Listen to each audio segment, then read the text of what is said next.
Bon début de semaine à toutes et à tous, mesdames et messieurs. Merci de faire confiance au journal de la ville et tout de suite les sommaires. Ouverture, c'est lundi 7 octobre 2024 de la première session extraordinaire de l'Assemblée générale du Conseil supérieur de la Cour des comptes, présidée par le chef de l'État Félix-Antoine Tshisekedi Tshilombo.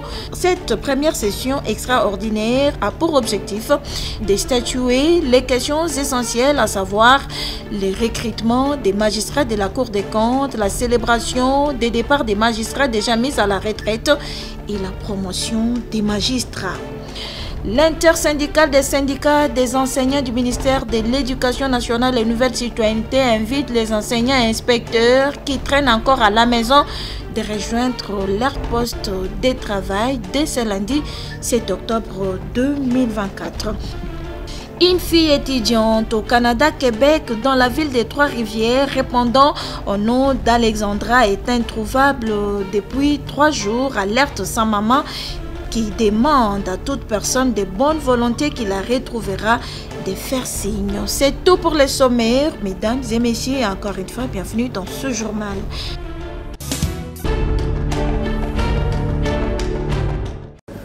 Le Conseil supérieur de la Cour des comptes est en session extraordinaire. L'ouverture de la première session de l'Assemblée générale de cette institution supérieure de contrôle des finances publiques de la RDC a été présidée ce lundi 7 octobre à Fleuve Congo Hôtel par le chef de l'État, magistrat suprême Félix-Antoine Tshisekedi Tshilombo. Au terme de l'article 41 de la loi organique, le Conseil supérieur de la Cour des comptes est l'organe de gestion de la carrière des magistrats de cette Cour. Il organise le recrutement, élabore les propositions de nomination, des promotions, de mise à la retraite, des démissions, de relève anticipée des fonctions et de réhabilitation des magistrats. C'est à ce juste titre que le Conseil supérieur de la magistrature organise cette session extraordinaire convoquée par le premier président de la Cour des comptes, Jimmy Munganga Ngwaka, pour statuer sur des questions essentielles à l'ordre du jour, à savoir le recrutement des magistrats de la Cour des comptes, la célébration des départs des magistrats déjà mis à la retraite, la question de la mise à la retraite des magistrats de la Cour des comptes ayant atteint justement l'âge de leur retraite et celle de la promotion des magistrats. La Cour des comptes se redynamise. Le premier président Munganga a réitéré sa gratitude au président de la République Félix-Antoine Tshisekedi Tshilombo pour avoir réhabilité cette cour depuis son avènement à la magistrature suprême. Excellence, Monsieur le Président de la République, chef de l'État, magistrat suprême, avec l'expression de mes hommages réitérés, c'est aussi l'occasion pour moi de réitérer ma gratitude à votre Excellence, Monsieur le Président de la République, chef de l'État, magistrat suprême, qui a effectivement, dans le train de cette réforme, réhabilité la Cour des comptes. En effet, c'est sous votre règne que la Cour des comptes de la République démocratique du Congo a commencé à marquer de points sur l'échiquier national en organisant sa première audience solennelle de rentrée judiciaire tenue en 2023, ses premières audiences juridictionnelles avec à la clé son tout premier arrêt depuis 1987 et aujourd'hui sa toute première assemblée générale du Conseil supérieur de la Cour des comptes, cet important organe chargé de la gestion de la carrière des magistrats. Tout le monde scande à la Cour des comptes qu'il fallait que Fachi Béton vienne un jour pour que la Cour des comptes commence à vivre ces événements hautement mémorables et riches en couleurs. La Cour des comptes s'engage à poursuivre sa mission de contrôle des gestions des finances de l'État et de combattre la corruption et toutes les anti-valeurs.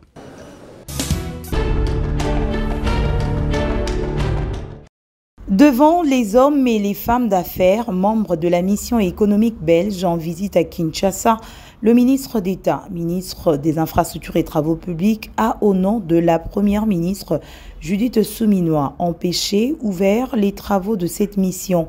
Différents panels ont été organisés autour de plusieurs secteurs, dont les infrastructures, l'énergie et le logement, comme une opportunité renouvelée après la rencontre du 6 février 2023 afin de faire découvrir aux acteurs économiques belges les grands besoins de la RDC dans ces différents domaines. Le ministre d'État, Alexis Guissaro Mouvouni, a présenté la politique gouvernementale dans ces secteurs avec les défis y afférents. L'objectif ambitieux et global du gouvernement sur une période de 15 ans est de pouvoir construire au moins 330 000 unités de logement par an sur les 26 provinces et la capitale du pays, soit en moyenne près de 12 000 unités par province. Le gouvernement s'est engagé à construire à peu près 12 000 km de routes revêtues entre 2024 et 2028. C'est le plan quinquennal du deuxième mandat de son Excellence Monsieur le Président de la République, afin de pouvoir relier en routes revêtues notre espace national avec les grands corridors africains, interconnecter tous les chefs-lieux des 26 provinces et les centres de production agricole et minière avec la capitale, et par là, essayer ainsi de catalyser plus d'échanges économiques et de circulation de biens, de services et de personnes afin d'accélérer, vous le pensez bien, la croissance économique de notre pays. Conformément à la vision du président Félix Tshisekedi, le souhait est de revoir en RDC la participation plus grande des entreprises et du patronat belge dans la reconstruction du pays. Compte tenu de tous ces projets et des engagements du gouvernement, je considère que toutes vos expériences sont toutes les bienvenues. Et j'ose croire que pendant les échanges, au niveau des différents panels, ainsi que lors des rencontres business to government ou business to business, vous aurez l'occasion de mieux apprécier la plage d'opportunités qui s'offre à vous aujourd'hui en République démocratique du Congo. Cette cérémonie d'ouverture a connu la participation des délégués de la Belgique et ceux de leur ambassade en RDC, ainsi que du ministre délégué près du ministre de l'Urbanisme et Habitat en charge de la politique de la ville, Didier Tengelito, et le directeur de cabinet du gouverneur de la ville de Kinshasa.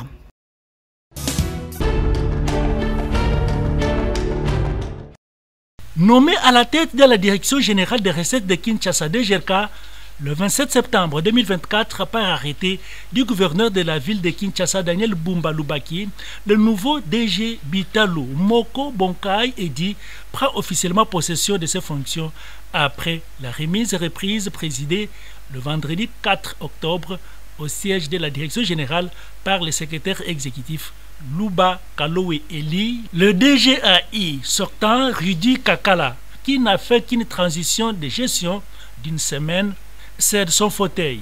Bitalo Moko sera secondé par deux directeurs généraux adjoints, notamment Kabongo Makassa Joseph, chargé des questions techniques, et Mukendi Tchachala Titi, qui s'occupera des questions financières et administratives. Le DG intérimaire sortant Rudy Kakala a révélé quelques stratégies de gestion avant de solliciter l'accompagnement du gouvernement provincial à la nouvelle équipe dirigeante de la DGRK. Le nouveau directeur général entrant, Bitalo Eli, a exprimé sa gratitude envers le gouverneur Daniel Bumba pour cette élévation à sa personne. Cet expert en fiscalité venu de la DGRAD reste persuadé de la réussite de sa mission avec le concours de tous. Je voudrais également remercier particulièrement son Excellence, Monsieur le Gouverneur. Ce que je peux faire, c'est juste solliciter votre collaboration pour que nous puissions travailler dans l'intérêt de tout le monde. Un plan d'urgence de redressement de la DGRK est indispensable. La boucle de la cérémonie est intervenue quand l'ancien DG, Michel Moussa Kamael Nkai, a transmis au nouveau DG les rapports généraux de l'entreprise et les clés des véhicules.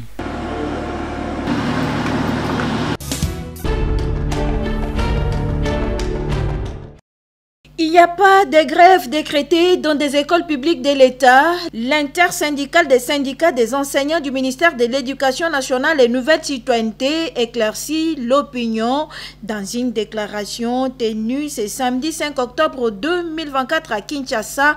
L'intersyndicale recommande aux enseignants et inspecteurs qui hésitent encore de rejoindre leur poste de travail dès ce lundi 7 octobre 2024. À l'issue des travaux de la commission paritaire des Bibois en août 2024, l'intersyndicale avait, dans sa communication du 31 août 2024, demandé aux enseignants de reprendre le chemin de l'école dès le lundi 2 septembre 2024. Cependant, après évaluation du premier mois de l'année scolaire en cours, il se constate ce qui suit. La paie complémentaire, telle que convenue à Bibo avec le gouvernement, n'est pas effective dans certaines provinces. Aussi, le non-paiement des salaires par certaines banques payeuses, notamment IFOD ex-Caritas, alors que le gouvernement avait déjà libéré les fonds. L'inégalité dans la paye de la prime de la gratuité.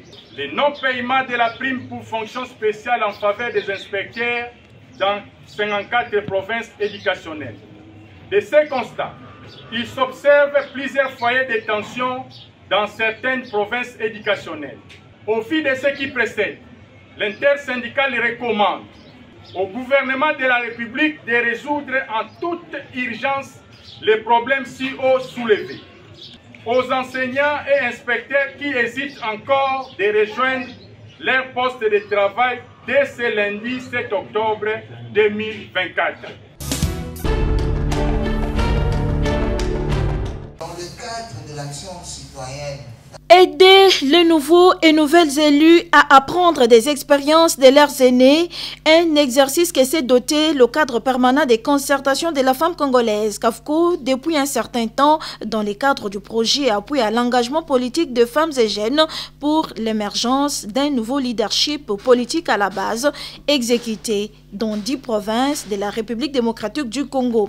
Raison de plus, ce samedi 5 octobre 2024, le CAFCO a organisé un échange d'expériences intergénérationnelles entre les anciennes et nouvelles élus cadres choisis, la salle Kundelungu de l'immeuble territorial. Très flatté par ces combats mutuels pour l'émergence du leadership politique alternatif et novateur, les anciennes et nouvelles élus dans la scène politique s'expriment. Ce que fait la femme n'est pas accepté facilement. La femme doit donner le double et le triple de ce que l'homme fait pour se confirmer. Ce n'est pas le fait d'être élu, de croiser les bras. Il y a encore un autre combat qui commence. Cet échange vraiment valait la peine d'être vécu. C'est ce qui va nous aider à mieux affronter les années 2028. Parce que sans expérience des autres, on est comme une personne sans repère. Parmi les aînés élus et réélus pour partager cette expérience, l'honorable Christelle Vwanga, députée nationale. Bon nombre de gens s'expriment en disant qu'il n'y a pas beaucoup de femmes en politique. Les femmes n'aiment pas faire la politique, mais en réalité, il y a beaucoup de pesanteurs. Et ce sont ces pesanteurs qui empêchent les femmes d'évoluer. Et c'était vraiment un honneur pour moi, en tant que députée, de partager ma petite expérience avec les femmes nouvellement élues. Il serait mieux qu'on puisse amplifier, que ça se passe non seulement à Kinshasa, mais aussi dans d'autres provinces, et puis varier des thématiques pour en faire d'elles vraiment des élus modèles. Et pour Grace Lula Amba, coordonnatrice du CAFCO, la raison de ces échanges, c'est de créer une sorte de synergie de travail entre les femmes. Parce que nous sommes en train de nous battre toutes pour une implication effective des femmes dans les instances de prise de décision. C'est important pour nous que leur expérience puisse inspirer les conseillères communales qui viennent d'être élues il n'y a pas longtemps, qui sont dans leur premier pas en politique. Si elles peuvent se tenir la main, créer une synergie de travail pour un leadership féminin alternatif, pour que, bien qu'elles sont élevées en dignité, qu'elles sachent qu'elles ne sont pas là pour elles-mêmes. Elles sont là pour la communauté, elles sont là aussi pour un combat de la gente féminine, donc qu'on ne brise pas la chaîne. C'est avec l'appui de Open Society Africa, OSA, que cet échange des parcours entre aînés, élus et nouvelles est rendu possible par le cadre permanent des concertations de la femme congolaise, CAFCO.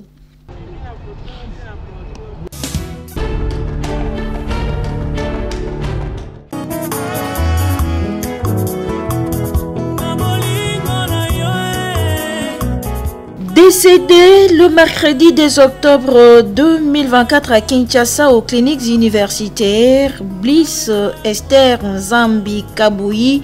Les programmes de ses obsèques se présentent de la manière suivante. Vendredi 11 octobre, veillée mortuaire dans la salle Elisao sur la 10e rue Limetier Industriel sur les petits boulevards. Samedi 12 octobre, levée de la dépouille de la marque des cinquantenaires, exposition dans la salle Elisao, enterrement à la nécropole Academia, bain de consolation après l'enterrement dans la salle Elisao. Le recueillement s'est fait présentement dans la résidence familiale de la défunte 6 avenue Lukunga, numéro 2, quartier de l'école, commune de Lemba, référence entre l'échangeur de Limete et l'église La Résurrection au début de la route bypass arrêt Mayadi. Ce communiqué tient lié de faire part, signé la famille.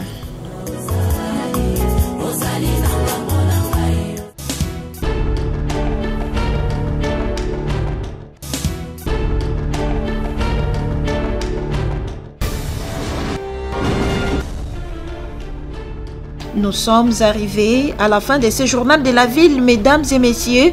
Merci de l'avoir suivi. Le prochain rendez-vous est fixé pour ce mardi et d'ici là, portez-vous bien.